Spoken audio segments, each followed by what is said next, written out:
তাকে আনতে বলেছিলাম মাছ, সে এনে হাজির হয়েছে মাংস। আবার বলল গোটা গোটা রসুন দিয়ে যে মাংসটা করো সেটাই করো কিন্তু। আমিও বললাম কি আর করার, তাই সেটাই করতে হবে। তাই চলে এলাম রান্নাঘরে। তাই ভাবলাম আজকে উনুনের আঁচেই রান্না করি, গোটা গোটা রসুন দিয়ে কড়াই চিকেনটা করে ফেলি। তো চলো দেখে নাও।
এই যে ধুয়ে রাখা মাংসগুলো দিয়ে তাতে একে একে সব রকমের মশলা, যেমন নুন, হলুদ গুঁড়ো, জিরে বাটা, আদা বাটা, রসুন বাটা, শুকনো লঙ্কা বাটা, পেঁয়াজ কুচি, আর তাতে কয়েকটা টমেটো আর গোটা কয়েকটা রসুন দিয়ে তেল দিয়ে ভালো করে মেখে নেব।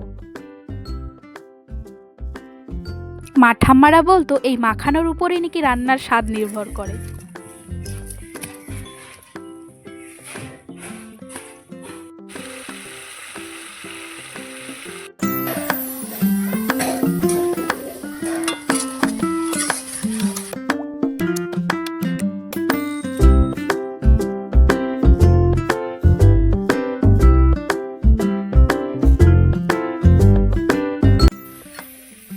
কয়েক টুকরো কষা মাংস তুলে রেখে দিলাম তার জন্য।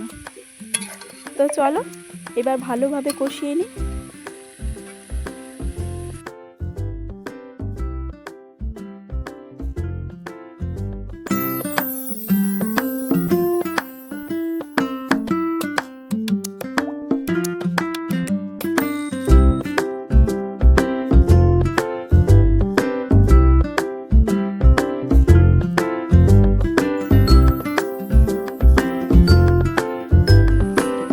এই যে ভালো করে কষিয়ে তাতে পরিমাণ মতো জল দিয়ে সামান্য গরম মশলার গুঁড়ো ছিটিয়ে এবার নামানোর পালা। চলো নামিয়ে ফেলি।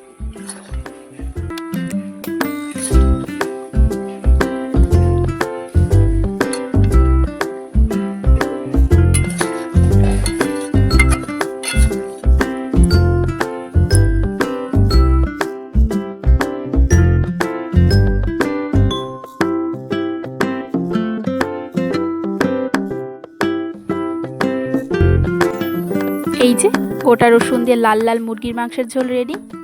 তাহলে চলো এক থালা ভাত নিয়ে বসে পড়ি। এই যে দুজনে বসে পড়লাম খেতে।